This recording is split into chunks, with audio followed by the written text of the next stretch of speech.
former Ombudsman and Associate Justice of the Supreme Court, Justice Samuel Martires. Justice, magandang hapon po sa inyo. Magandang hapon po, Justice Martires, sir. Magandang hapon, kaibigan kong Henry at Karen. Sa kauna-unahang pagkakataon, ako'y na-interview niyo rin, ha? Opo, at salamat naman. At last po. Isang karangalan sa mga sa inyong mga tagapakinig. Opo, isang karangalan na kami po inyong paunlakan, Justice. Unang-una, kayo ay nagretiro na, nananahimik na, nagre-relax, kapiling ang mga mahal sa buhay. Ano ang inyong kagyat na naramdaman nung bigla na lamang banggitin ang inyong pangalan dito sa pagdinig na ito? Well, siyempre nagulat ako. Actually, tinawagan ako ng isang kaibigan ko na kung ako'y daw nakikinig ng hearing sa House of Representatives. Sabi ko, hindi. So sinabi niya na mayroong in-execute na supplemental affidavit si Madriaga at yun daw ay binabasa doon sa hearing ng Committee on Justice. So humingi ako ng screenshot sa kanya kung anong sinasabi sa affidavit, sa supplemental affidavit. Nabasa ko yun, parang nagulat ako na ba't nadamay ang pangalan ko. At pag binusisi mo yung allegation, pilit na isinama ko. Nakalagay, Ombudsman Samuel Martires or Ryan Kilala. Former President Rodrigo Duterte or Sara Duterte nagpadala ng pera. Sino talaga nagpadala ng pera? Si Presidente Duterte o si Vice President Sara?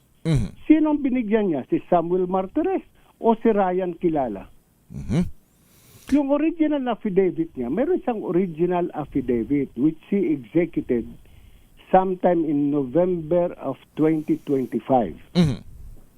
Wala siyang binabanggit na Samuel Martires. Ang binanggit lang niya doon, nag-deliver siya ng pera, nandun sa trunk ng isang kotse. He was directed by the security guard to park in a specific area. Iniwanan niya doon, inilagay yung susi doon sa gulong ng sasakyan. Yung sasakyan na yon ay Vios. V-I-O-S. Vios ba yun? Vios. Vios. Toyota Vios. Opo. That was the original affidavit. Tapos nakita niya na pagkaalis niya, mayroong nagmaneho, inilabas yung Toyota Vios na yun sa Ombudsman. Unang-una, walang parking area ang Ombudsman para sa publiko. Okay. Wala kaming designated parking spaces doon. Pangalawa, at hanggang ngayon siguro, bawal pumarada sa harap ng building ng Ombudsman. Yung sa harap sa looban. So paano siya papaparadahin ng gwardiya na ang nakakapasok lang sa loob ng compound ng Ombudsman ay mga sasakyan na mayroong decal? O mga government officials katulad ng mga congressman or ambassadors. Walang sino man na pribadong individual na nakakapasok. Maliban lang sa sinasabi niya, siya daw ay ahente ng National Security Advisor sa counterterrorism. But if you check the records of the National Security Office, there is no such name as Ramil Madriaga. Ito yung mga tao na hindi alam magsalita ng totoo. Ang alam na lang na sa buhay ay manira ng kanilang kapwa. Ako pinababayaan ko na ito, kaibigang Henry. Kasi nag-enjoy ako actually. Wala ako sa Metro Manila ngayon. Kanya nga po. Town. Opo. Oo. Galing ako sa isang baryo dito sa somewhere dito sa Cordilleras. Nag-enjoy ako sa Kamamarites. Sarap ng buhay ng Kanya lang retiree. Kanya lang, partner Justice, ang inyong pangalan ay matagal niyong pinakaingatan. Di naman ho may pagkakaila. Kaya iyan na kayo ay naging Associate Justice ng Korte Suprema at yan naman hong achievement na yan ay hindi ho basta-basta lamang po yan na nakukuha sa madaling pamamaraan at kayo rin ay naging ombudsman. At ang masama nito kung kaya kayo talagang pinilit naming mahanap at makausap sapagkat may pamilya kayo, may mga anak kayo, may mga apo kayo na tila'y marahil naman ay mas nasasaktan at masasaktan pagka po hindi ito naitugma kung ano man yung paratang sa inyo. Gusto ko lang bigyan ng punto yung salitang or kanina na binabanggit ninyo. Ryan Kilala or Samuel Martires. Rodrigo Duterte or Sara Duterte, partner. Sa lingwahe ho ba ng batas, pag sinabing or, ano ho bang kahulugan niyan? Hindi ka sigurado? Hindi mo tiyak? Ano ho bang interpretasyon diyan? Sa madaling, sa ordinaryong English grammar, parang hindi ka sigurado or. So, sino nagbigay sa kanya? Rodrigo Duterte o si Sara Duterte? Minsan lang siya pinag-deliver ng pera, sabi niya doon sa original affidavit. So, sino nagpadala? Si Rodrigo o si Sara? Sino ang pinabibigyan? Si Samuel o si Ryan?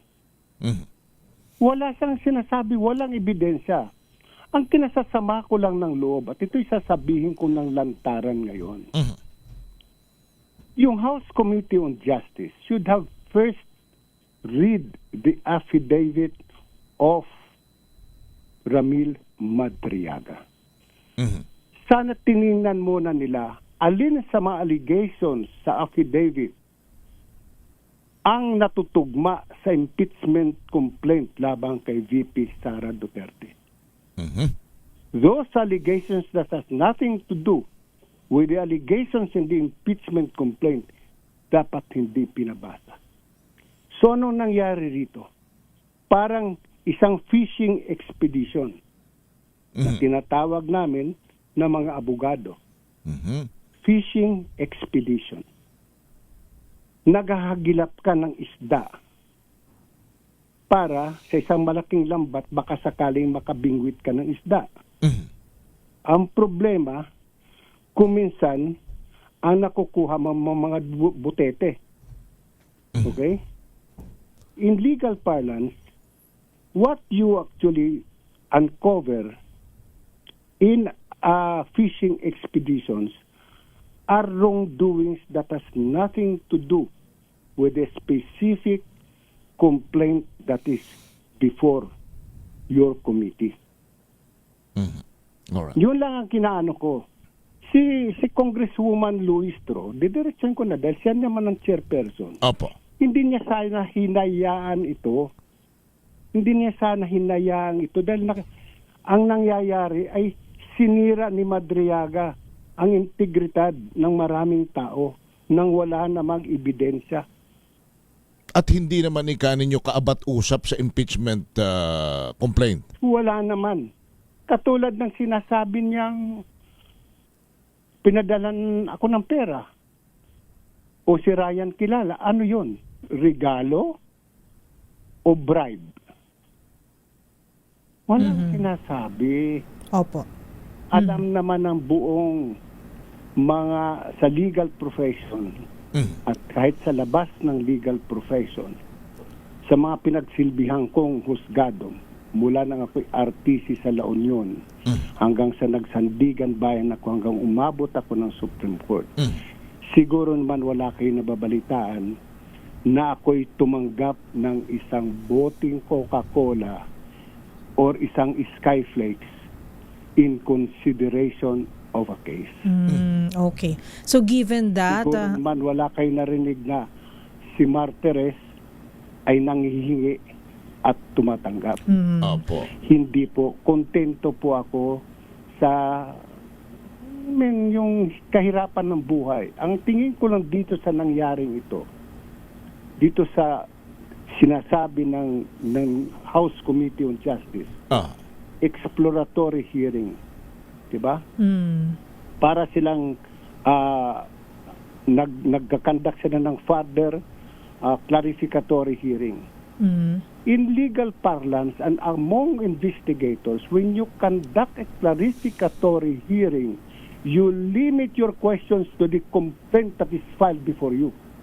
You limit your questions to the evidences that are on hand. Opo. You do not call other witnesses or gather other evidences that are not included in the complaint. For that would be already acting on behalf of or taking the cudgels for the complainant. So dito, sino ang complainant ngayon? Parang lumalabas dito, pagpatawad ako ng mga miyembro ng Committee on the Justice kasi karamihan doon kilala ako. Opo. Karamihan doon ay nagkaroon ako ng ibig sabihin opisyal na trabaho sa kanila. Pagpatawad nila. Pero nangyari dito, parang ang nagiging complainant dito pagdating ng araw will become the Committee on Justice and not the ones who really filed that impeachment complaint against the Vice President. Okay. So, at least... Sa akin, itong nangyari na ginawa ni Madriaga, insulto ito sa aking kahirapan. So, Sabi mo nga, kaibigang Henry, Opo. matagal taon na hinalagaan ko ang aking integridad. Matagal na taon na ako'y naghirap ng kahirapan. Ngayon nagtatamasa ako ng kahit papano ng fruits ng aking retirement.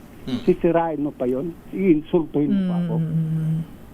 So, Justice, ano sa tingin ninyo, at marami na rin siguro ang nagtatanong, ano po ba ang motibo? Bakit idinawit ang inyong pangalan nitong si Ginoong Ramil Madriaga? Nako, kaibigan, kung alam ko lang kung anong motibo nila, hanggang ngayon hindi ko pa rin masagot. Ang pabirong sagot ko na lang siguro naiinggit sila dahil gwapo ako, sila hindi. Gano'n na lang yung mga para kasi alam mo, Karen, pag ako'y nagalit, sila'y tumatawa eh. Pag ako'y nagalit, di ba, tataas blood pressure ko, di ba? Correct. Samantalang itong mga taong sinisiraan ako'y tumatawa ng tumatawa. So bakit hindi na rin ako tumawa? Kaya mamasyal ako na lang, di ba? Opo. Sa katotohanan lang, kanina lang habang ako'y pauwi, naglalakad, biglang may umano sa akin at nakipag-picture dahil sabi niya, alam nyo, isa ko sa mga tagahanga nyo, nakakataba ng puso yun. Dahil alam nito mga tao ito na sabi ko, yung pinagsilbihan kong mga, na wala akong ginawang kalukuhan sa buhay ko. Opo. Okay. Pero given nga po na inilutang na po ang inyong pangalan, ano po ba ang inyong magiging desisyon sakaling ipatawag naman po kayo sa House Committee on Justice? Kayo po ba ay willing na pumunta at magsalita? Well, why not? If they will seek for my opinion, but ganun sinasabi ko, sana itigil na nila yung sinasabi ng clarificatory hearing because it is resulting in a fishing expedition. And I think Chairperson Luis Tru understands what I'm talking about. A fishing expedition is not, kumbaga sa it's looked upon with disfavor kasi parang naghahagilat ka lang ng ebidensya para ibin mo ang isang tao. Opo. Ang nangyayari, sinisiraan mo naman yung ibang tao bago mo maabot yung iyong ma-attain yung iyong objective. Hindi Opo. naman maganda yun. Diba? Okay, Justice, ang parang pinalalabas po rito ay talagang si Ginoong Madriaga ay lubos at lubha ang pagtitiwala ni dating Pangulong Rodrigo Duterte at ni Vice President Sara Duterte para ang isang ombudsman ay ipagkatiwala sa kanyang mga kamay at ang pagdi-deliver ng pera ay iiwanan na lamang sa isang parking lot. Ito ho ba'y does it make sense? I'll go straight. Does it make sense?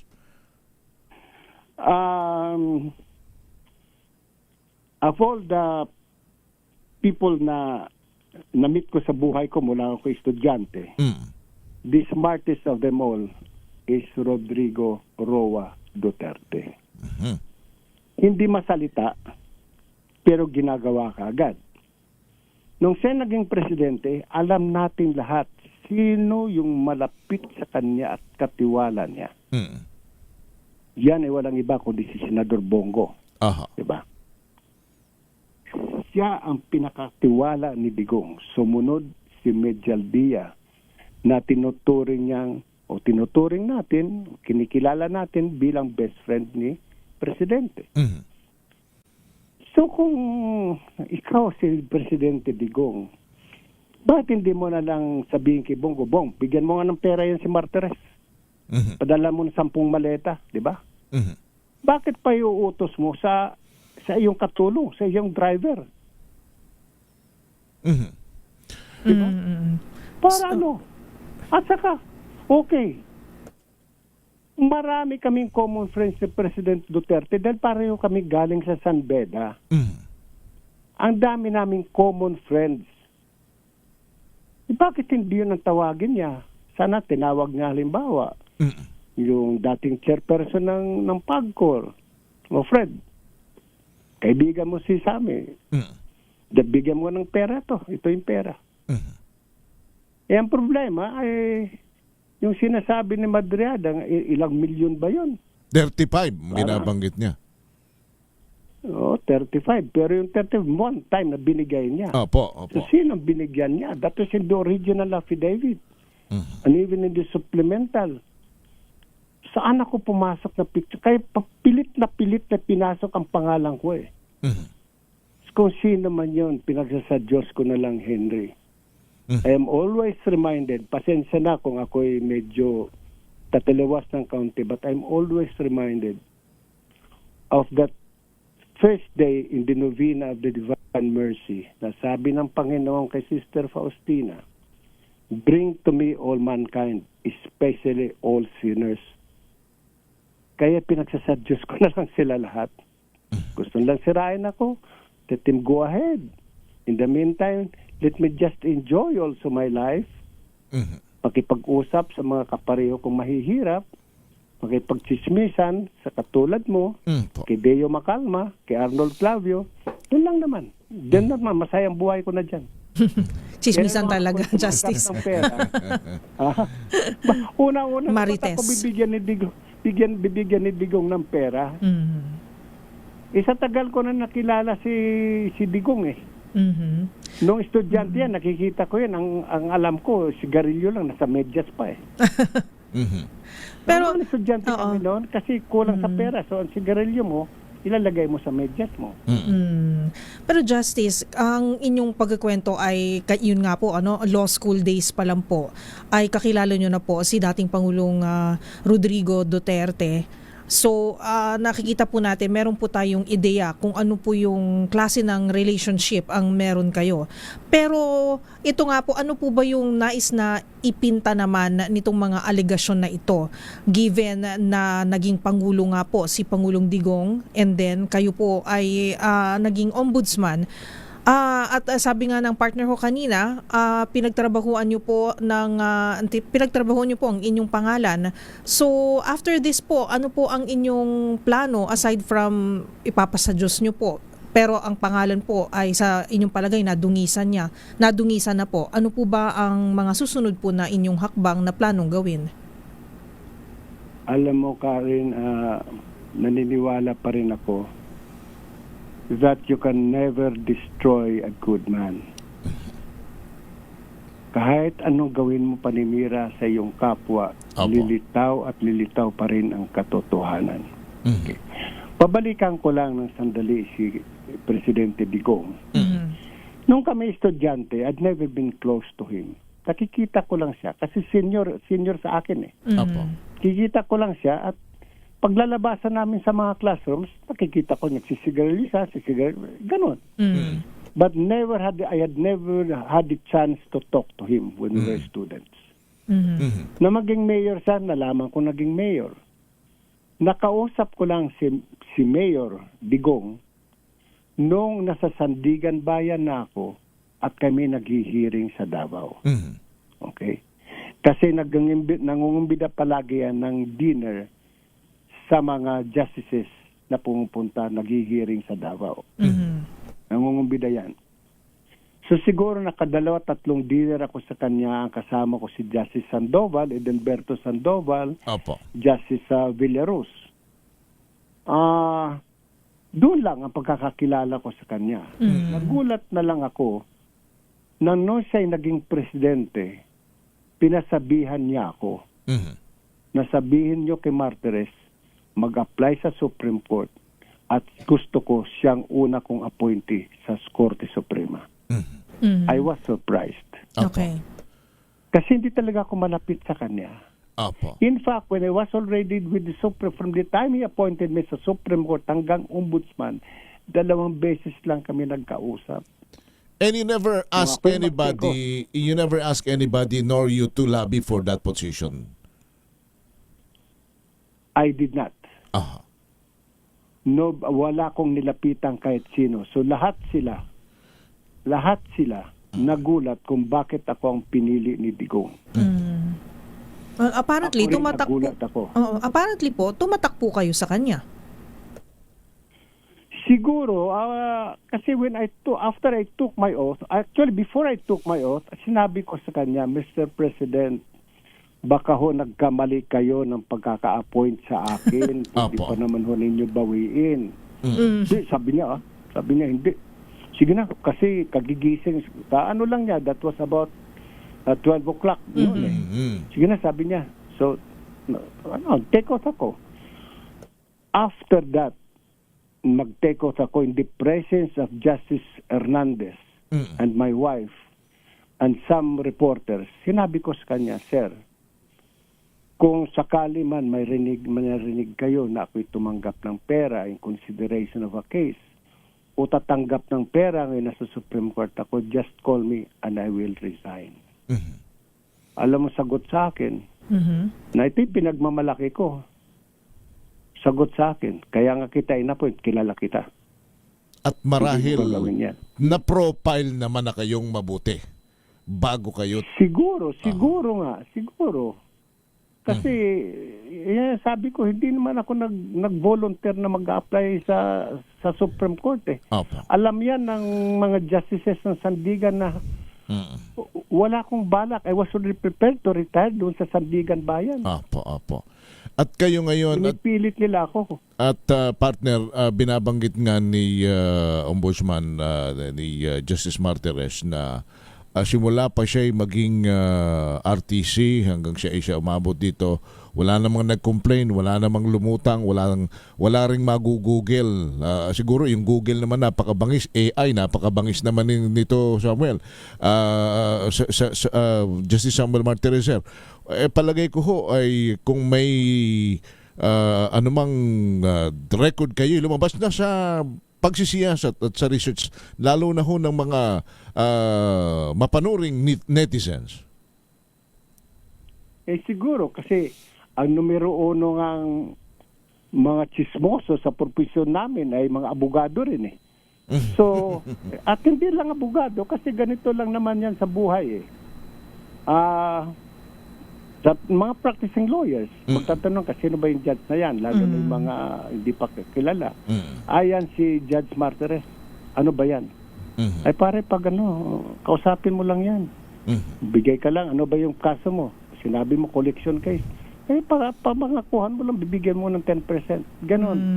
Opo, Yung iba opo. naman sasabihin sa'yo, ibang judges, pag tinanong mo, sasabihin ka agad sa'yo, puta pare, delikado ka dyan. Diba? Huwag ka magtatangka, napakahigpit yan. Opo. Justice, judging not by his character or by kung sino man siya, kung ano man ang kanyang kaso, but judging by his affidavits, ano ang sa tingin ninyong kahahantungan nitong paggamit ng bilang testigo kay Madriaga? If you may answer, Justice. If you are going to use the affidavit of Madriaga, Apo. wala akong nakikitang impeachable offense dun sa sinasabi ni Madriaga.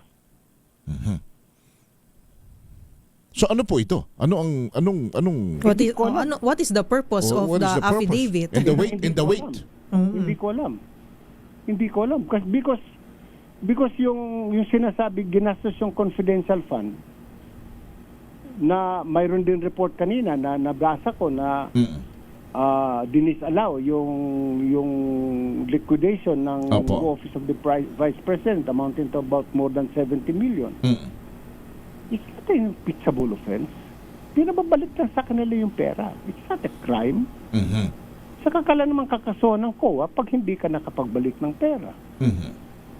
So, doon, aywan ko, babasahin ko yung kanyang affidavit. Doon sa allegations, wala akong nakikitang impeachable offense. Culpable violation of the Constitution. Napakabigat noon. So, hindi ko alam bakit ito prinisenta si Madriaga para ano? Para lang sirain ang mga taong babanggitin niya? Para sirain ang integridad ng mga tao na yun lang ang kanilang tanging yaman? Para ano? Opo. Hindi ko maintindihan. I was also watching kanina yung isa sa mga reels, yung kay Congressman Rufus Rodriguez. And he was against the presentation of Madriaga.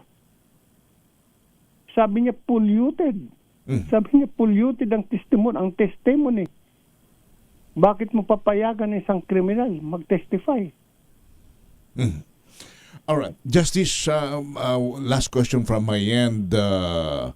Sa harap ng inyo pong pamilya, ng inyo pong mga kaibigan at sa harap ng bayan, ano po ang inyong gustong sabihin? Sa mga taong alam ko, sa pamilya ko, sa mga nakakakilala sa akin, alam kong hindi sila naniniwala sa sinasabi ni Ramil Madriaga tungkol sa akin. Ang unang hindi maniniwala sa sinasabi ni Madriaga ay ang aking asawa. Kasi kung totoo man yung sinasabi ni Madriaga, malalaman ng asawa ko. Okay. Pangalawa, saan ko naman itatago yung 35 million na yan?